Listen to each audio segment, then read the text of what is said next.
Hi, hello, this is Shweta. Welcome to my classes. Today we will deal with the sulfur system. So sulfur is also how many component system? It is a one component system. Sulfur is also like one component system. Okay, so like how many types of sulfur exist? So you know that like four types of sulfurs are there. Means four phases of sulfur can exist. Which are those? Those are rhombic sulfur. You know four forms of sulfur, isn't it? One is rhombic sulfur, other is monoclinic sulfur, rhombic sulfur, monoclinic sulfur, and next is liquid sulfur and then vapor sulfur. Liquid sulfur and then vapor sulfur. These both are in solid state.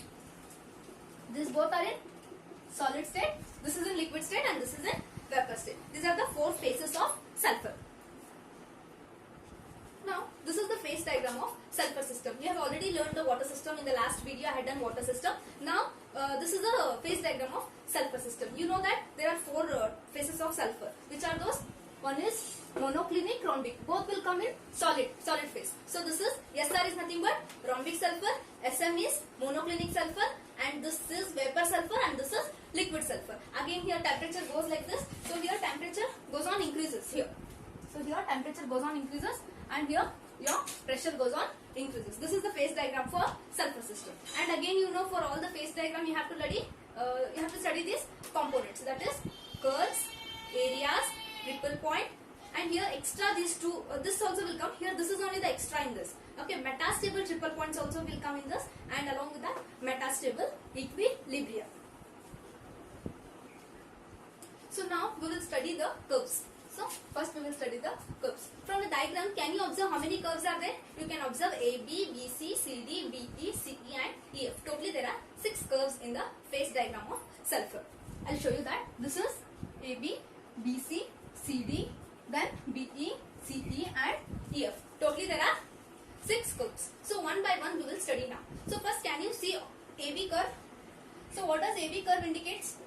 AB curve is called as a sublimation curve of rhombic sulfur. Why? Because sublimation. Why this curve is called as sublimation curve? Why this is called as sublimation curve? Can you see the change of solid to vapor? Here what is happening? Your rhombic sulfur is directly getting converted into vapor sulfur. So that is nothing but solid to vapor. Hence this curve, AB curve, is called as a sublimation curve. And which are the two phases in equilibrium? For this curve, SR is in equilibrium with SV. So right, SR is in equilibrium with SV. This is all about the AB curve. So now this is called as sublimation curve of SR. Next, coming to the BC curve. Can you see BC curve here? This is the BC curve. Here which phase is there? Monoclinic sulfur. This is solid. Here vapor. Again there is a conversion of solid to vapor. Hence this curve is called as sublimation curve of monoclinic sulfur. And which are the two phases in equilibrium? SM is in equilibrium with SV. So along BC, SM is in equilibrium with SV. Clear? Next we will go to CD curve. So CD curve is here. C to D. Here it indicates what? Vapor pressure curve of this liquid sulfur. Here what is happening? Directly your liquid phase will get converted into your vapor phase. So CD curve is called as vapor pressure curve of liquid phase, liquid sulfur. So it is also like you can see the number of, which are the two phases there in equilibrium? SL is in equilibrium with SV. So along CD, SL is in equilibrium with SV phase. Clear? Next is your BE. Where is your BE? This is your BE curve. Along this curve you see. So this is named as a transition curve of, this is named as a transition curve. What is it? Why it is called as transition curve? So here now you can see the transition of two phases, isn't it? Here phase is same, solid to solid only. But there is a transition of phase from rhombic sulfur to monoclinic sulfur. Hence it is called as a transition curve. There is a change of just the solid, isn't it? From SR to SM. So this is called as a transition curve. So along BE, which are the two phases in equilibrium? Here your SR is in equilibrium with SM. So SR is in equilibrium with SM. Clear? Next is CE. CE is here. Okay. This CE is called as a fusion curve. This is fusion curve of which? Monoclinic sulfur. Fusion means what? Melting is taking place, isn't it? This monoclinic sulfur is getting converted into liquid sulfur. So this is called as a fusion curve of monoclinic sulfur. And which are the two phases in equilibrium? SM is in equilibrium with SL. So along CE, your monoclinic sulfur is in equilibrium with liquid sulfur. Okay, last is that EF. So where is the curve EF? It is here. So EF is called as the fusion curve of SR. Here also what? Melting of the solid takes place. From solid to liquid state it changes. So it is called as a fusion curve of SR. Here which are the two phases in equilibrium? Your SR, that is rhombic sulfur, is in equilibrium with liquid sulfur. So along EF, your rhombic sulfur is in equilibrium with your liquid sulfur. So these are the curves. So each curve is having how many phases in equilibrium? 2 phases. So your P will be equal to 2. So number of phases around the curve is 2. And how many component system sulfur is? 1 component system. Sulfur is 1 component system. Then what about F? How to find degrees of freedom? You know that. How? Using Gibbs phase rule you will find. So F is equal to C minus P plus 2. This is Gibbs phase rule. So just substituting your component is 1 and phase is 2 plus 2 is equal to, what will you get? 1 minus 2 will be minus 1 plus 2. It will be what? F equal to 1. So F equal to 1, which implies what? It is monovariant. Which implies it is a monovariant system. Monovariant, or you can also call it as a univariant. What does it signify actually? Degrees of freedom is 1 along any curve. It means what? Only one of the variable. Either I require pressure or either I require temperature to define the complete system. For example, if I want to indicate this point, if I just know the pressure, it's enough. I'll coincide with this and I'll coincide. If I want to know like any point on the curve, so just if I know the temperature, I'll plot along this and I'll get to know the point. I can define that curve completely. So either of one variable is required. That's the meaning of F equal to 1, that is monovariant. Now we'll move on to the areas. So here can you see in this phase diagram of sulfur, there are 4 areas. There are area ABEF, ABCD, FECD and area BEC. You have 4 areas. So now we will see one by one. Area ABEF. Where you can see area ABEF? A, B, E, F. This is whole one area, isn't it? This whole part is one area. It only consists of which phase? Rhombic sulfur. So here it is having only rhombic sulfur. Means only one phase it is. Isn't it? Rhombic sulfur solid. Only one phase it is having. Next coming to the area A, B, C, D. Where it is A, B, C, D. This is the area. This is another area. Isn't it? It is consisting of only your vapor sulfur. So area A, B, C, D consists of vapor sulfur. Clear? Next, FECD, where it is your, this is your FECD. This is what? This is your another area. It is consisting only of liquid sulfur. So FECD consists of only liquid sulfur. Clear? Next, last remaining is BEC, where it is BEC. This small triangle is formed now. This BEC. It is consisting of only monoclinic sulfur. It consists of monoclinic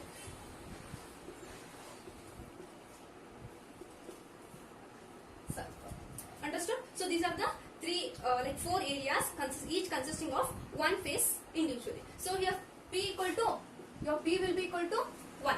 Phase in each area is 1. And how many component system it is? Sulfur is 1 component system. So C equal to 1. Then how to find degrees of freedom?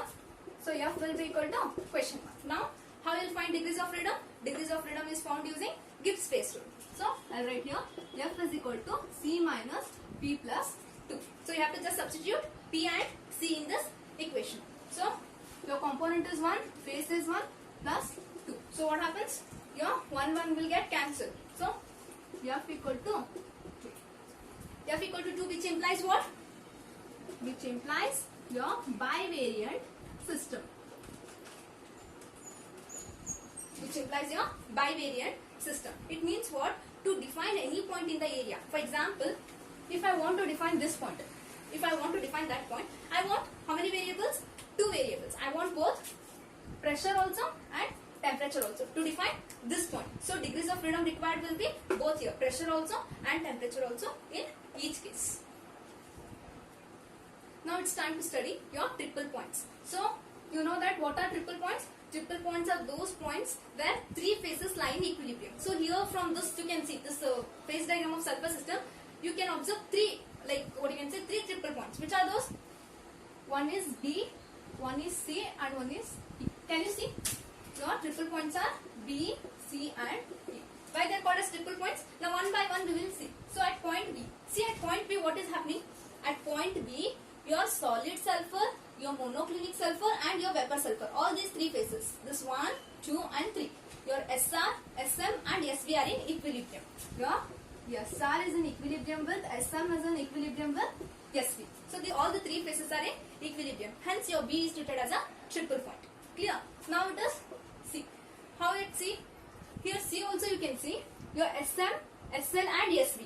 Your SM, SL, and SV is in equilibrium. Here all the three phases. You can see this phase. At point C what is happening? Your SM, monoclinic sulfur, liquid sulfur, and vapor sulfur are in equilibrium. Hence it is called to be a triple point. Last triple point is E. So here E. So where is your point E? Here it is the point E. So here what is happening? Your rhombic sulfur, your monoclinic sulfur, and your liquid sulfur. SR is in equilibrium with, SM is in equilibrium with SL. Isn't it? SR, SM, and SL. All the three phases are in equilibrium. Hence it is also treated as a triple point. And now again you have to find the degrees of freedom at a triple point. You know that how many phases are there at triple point? 1, 2, and 3. So your P will be equal to 3. And you know that sulfur is a one component system. So C equal to 1. Then how about F? F we need to find using Gibbs phase rule. You know that? F is equal to C minus P plus 2. What will you do? Component is 1, phases are 3 plus 2. Which implies what? F is equal to minus 2 plus 2. Will get cancelled. F is equal to 0. Your number of degrees of freedom is 0. It implies that no degree of freedom is required. You need not require pressure also. You need not require temperature also. You don't require any of these variables, degrees of freedom, to explain triple point. Directly I can say B is a triple point, C is a triple point. Okay? You don't want P also, don't want T also. That is the meaning of F equal to 0. It means what? Degrees of freedom we do not require. That is 0. F equal to 0 means what? It is called as a, no degrees of freedom is required. So now we will study metastable equilibria. So totally there are 3 metastable equilibria. One is curve BO, curve CO, and curve EO. I will show you here. This is curve BO, this is CO, and this is EO. Clear? All the 3 curves, they are indicated, the dotted lines are indicated by metastable equilibria. So what each curve says, first we will discuss about curve BO. So at curve BO what is happening? Actually what should happen? As the temperature increases, your rhombic sulfur should get converted into monoclinic sulfur. This is the case. But here in metastable what happens? Once unstable state will be created. What happens? We will increase the temperature so rapidly or so suddenly that your SR will not convert it into SM. It will remain the same. It will try to remain in the same state. It is like in the SR state only. This is not in the SM state. Even though the region is SM, this SR will not convert into SM. So it will be the SR state only. Why? Because we have heated such way. We have heated like that. So this is called to be a metastable state. But little also if you disturb the state, then definitely your SR will be converted into SM. So this is the curve BO. Next we will go on to the curve CO. In this curve CO what happens? Actually what should happen on slow cooling? On slow cooling of this liquid, if CD curve is cooled slowly, like this it is coming, isn't it? If it is slowly cooled, then what should happen? Your liquid sulfur at point C, what should happen? On cooling this liquid sulfur, it should happen what? Solid. At point C, solid should separate out, but it will not happen. So what it is taking? So the liquid curve is continued the same. So here also what it is happening? So instead of conversion of SL to SM, it is remaining SL only. Why? Because we are cooling it very slowly. So this is called as super cooling. You are already seen in the water system. So your SL, whatever the liquid sulfur is there, at point C it should get converted into solid, but it will not happen the solid. So what happens? It will remain to be in the liquid state. So this is also unstable. So little also if you disturb, what happens? Your liquid sulfur will get converted into solid sulfur. This is monoclinic sulfur. Clear? Similarly, this also EO. This curve is what? It is also the same case. EF is extended and it is met at O. Clear? So this is nothing but curve EO. It is also a metastable. It is called as a metastable fusion curve. So now what happens? All these 3 metastable curves are meeting at one point in this monoclinic sulfur region, isn't it? that is nothing but your point O. So point O is said to be what? Point O is said to be, here three faces are again in equilibrium. So point O is referred as triple point. Triple point, but it is said to be which triple point? It is said to be a metastable triple point. It is said to be metastable triple point. So this O is a metastable triple point. This completes the sulfur system. Please do share, subscribe and like my channel and tap the bell icon to get notified. Thank you.